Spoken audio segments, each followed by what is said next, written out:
ലൈവിലെ ഇപ്പൊ ticket to finale bonus ടാസ്കിലേക്കുള്ള paper task എന്ന് പറയുന്ന ഒരു ടാസ്ക് ആയിരുന്നു നടന്നിട്ടുണ്ടായിരുന്നത്. അപ്പൊ പേപ്പർ ടാസ്കിൽ നന്ദനയുടെ ടീമിൽ നിന്ന് നന്ദനയും ജിൻഡോയും ആയിരുന്നു മത്സരിച്ചിട്ടുണ്ടായിരുന്നത്. അവർ ഒരുപാട് ടൈം എടുത്തായിരുന്നു അപ്പൊ പേപ്പർ ഊതി തീർത്തിട്ടുണ്ടായിരുന്നത്. മൊത്തം അവർ 7 മിനിറ്റ് കൂടുതൽ എടുത്തു പേപ്പർ ഊതി തീർക്കാൻ വേണ്ടിയിട്ട്. ടാസ്ക് കഴിഞ്ഞപ്പോഴത്തേക്കും നന്ദനയ്ക്കൊട്ടും വയ്യാണ്ടായി, ബ്രീത്ത് കിട്ടുണ്ടായിരുന്നില്ല. ആയിട്ട് പിന്നെ അർജുൻ ഓടി നന്ദനയുടെ എടുത്തോണ്ട് മെഡിക്കൽ റൂമിലേക്ക് കൊണ്ടുവന്നു. നന്ദന പെട്ടെന്ന് ബ്ലാക്ക് ഔട്ട് ആയി പോയിട്ടുണ്ടായിരുന്നു. അപ്പൊ എല്ലാവരും ശരിക്കും പറഞ്ഞാൽ പേടിച്ചു പോയി. ഡോക്ടർ ഇപ്പൊ നോക്കിയിട്ടുണ്ട്, നന്ദനയ്ക്ക് ഇപ്പൊ കുഴപ്പമൊന്നുമില്ല. നന്ദന ഇപ്പൊ മെഡിക്കൽ റൂമിൽ നിന്ന് തിരിച്ചു വന്നിട്ടുണ്ട്.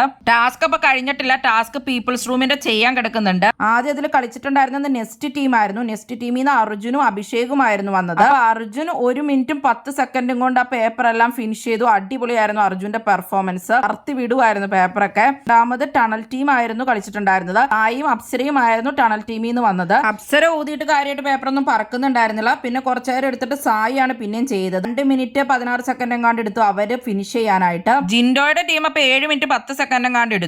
പീപ്പിൾസ് റൂം 6 മിനിറ്റ് 41 സെക്കൻഡുമാണ് എടുത്തത്. ഈ ടാസ്ക് അപ്പൊ നെക്സ്റ്റ് തൂക്കി എന്ന് പറയാം. നെക്സ്റ്റ് ആണ് 1 മിനിറ്റ് 10 സെക്കൻഡും കൊണ്ട് അത് ഫിനിഷ് ചെയ്തത്. അർജുൻ എന്തായാലും ഈ ടാസ്ക് പൊളിച്ചടക്കി. സെക്കൻഡ് ടണൽ ടീമിനും, തേർഡ് പീപ്പിൾസിനും, ഫോർത്ത് ജിൻഡോയുടെ ഒക്കെ ടീമിനുമാണ്.